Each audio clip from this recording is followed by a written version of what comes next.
18 साल के बच्चों को मार दिया और उसके बाद हम शोर चलाते हैं। जब हमारे बच्चे, हमें पता है ना, बाद में जुडिशल इंक्वायरी होती है, 6 महीने के बाद इनकी डेड बॉडी भी नहीं घर को दी जाती। फिर जब जुडिशल इंक्वायरी होती है फिर कोर्ट ऑर्डर देता है, फिर डेड बॉडी दी जाती है।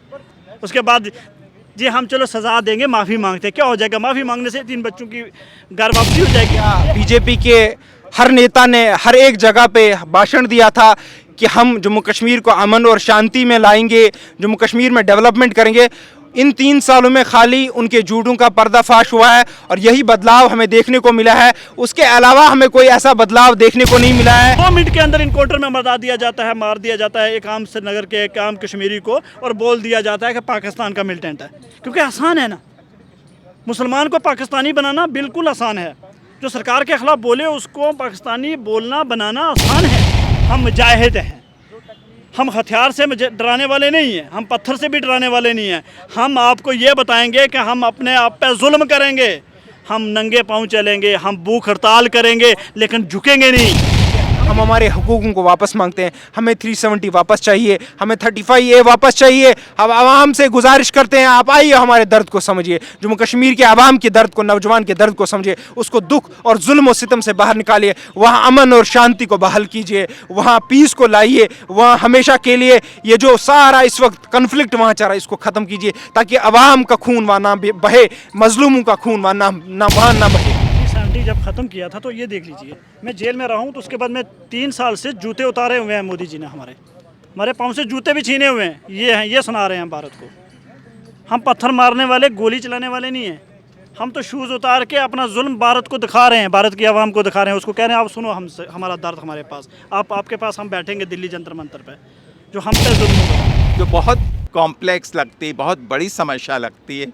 अगर पीपल टू पीपल डायलॉग हुआ और सरकार भी अब सरकार से बहुत ईमानदारी से, खुले दिल से बात करे, तो हमारी समस्या का समाधान हो सकता है। आपका नाम बता दीजिए। मेरा नाम OP शाह है। मैं centre for piece and progress का चेयरमैन हूँ। कलकत्ते और दिल्ली और श्रीनगर के बीच में ज़्यादा समय का। सर उसीलिए ना, पत्थर जो छोड़िए, हम गए हैं ना, हम डराएंगे, हम खुद पे ज्यादती, हम पे खुद पे जुल्म करके इनको डराएंगे और इनको हराएंगे। और जम्मू कश्मीर में वो होगा जो जम्मू कश्मीर की आवाम चाहेगी और जम्मू कश्मीर का हर नौजवान जागेगा। और इसके बाद देखिएगा आप, ये आज मैं बोल देता हूँ, आज आपको कुछ एक्टिविस्ट दिखते हैं, कुछ OP शाह जैसे लोग यहाँ दिखते हैं, एक दिन कश्मीर से लाखों आएंगे और भारत पूरा यहाँ जंतर मंतर पे बैठेगा, जैसे किसान बैठे थे, फिर बताएंगे जम्मू कश्मीर का हक कैसे नहीं देते। हाँ बिल्कुल, पत्थरबाजी बंद हुई, लेकिन पत्थरबाजी के बदले गोलियां चल रही है। पत्थर से जख्मी होता था, गोली से कब्रिस्तान में जाता है। ये बदलाव इन्होंने किया है। 3-3 साल, 4-4 साल से हमारे नौजवानों को बिना किसी केस पे, हमारे उलमाई किराम को बिना किसी केस पे अंदर रखा है, जेलों के अंदर। ये बदलाव हुआ है, कानून की धज्जियाँ उड़ाई गई है। मेरा निवेदन है आपके माध्यम से भारत सरकार से कि 3-4 ईमानदार लोगों की एक कमेटी बना दें, जिन पर सबका विश्वास हो, सरकार के नुमाइंदे ना हो वो, और उनसे ये कहा जाए टाइम बाउंड कि 3 हफ्ते 4 हफ्ते में एक रिपोर्ट बना दें, और इन 3-4 हफ्तों में वो पूरी ईमानदारी से कश्मीर और जम्मू जाके वहाँ के लोगों से, सब तरह के लोगों से संवाद करें और एग्ज़ामिन करें इसका क्या फ़ायदा हुआ, क्या नुकसान हुआ, क्या इसकी फिर समीक्षा की आवश्यकता है। तो ये होना बहुत ज़रूरी है।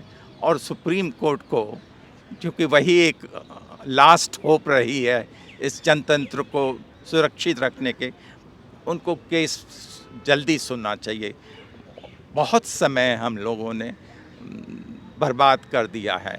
इसकी आवश्यकता है कि सुप्रीम कोर्ट जल्दी से जल्दी इसकी सुनवाई करके कम से कम कानूनी पक्ष पर तो फैसला दे दे। कि हम यहाँ सरकार को बोलने नहीं आए, हम यहाँ इंस्टीट्यूशंस के, हिंदुस्तान के सबसे बड़ी अदालत सुप्रीम कोर्ट से अपील करने यहाँ आए, उनसे रिक्वेस्ट करने यहाँ आए, और उसके बाद हम सबसे बड़े जनतंत्र लोगों को अपील करने आए, हिंदुस्तान की आवाम से अपील करने आए। हमें पूरा भरोसा है कि अगर ये सरकार नहीं सुनेगी, लेकिन सुप्रीम कोर्ट हमारी बात सुनेगा और जम्मू कश्मीर की आवाम को ये यकीन दिलाएगा ये एक देश, कॉन्स्टिट्यूशनल देश है, ये एक डेमोक्रेटिक देश है, लोकतांत्रिक देश है। ये सुप्रीम कोर्ट को दिखाना होगा। सबसे बड़ी अदालत उन्हीं की वही है, और उन्हीं को गार्जियन ऑफ कॉन्स्टिट्यूशन कहा जाता है। उन कॉन्स्टिट्यूशन की हिफाजत उनको करनी है। आवाम को दिखाना होगा कि हम आपके अपने हैं। बीजेपी चाहे पराई हो, लेकिन हम आपके अपने हैं। हम हम आपका दुख और दर्द समझते हैं, आप हमारे अपने हैं, हम आपको अपने साथ लेके चलेंगे। आपका दुख और दर्द जो है वो आपसे बांटेंगे ताकि आपका दुख और दर्द कम हो जाए और आपको इन मुसीबतों से, जुल्म सितम से बाहर निकालेंगे।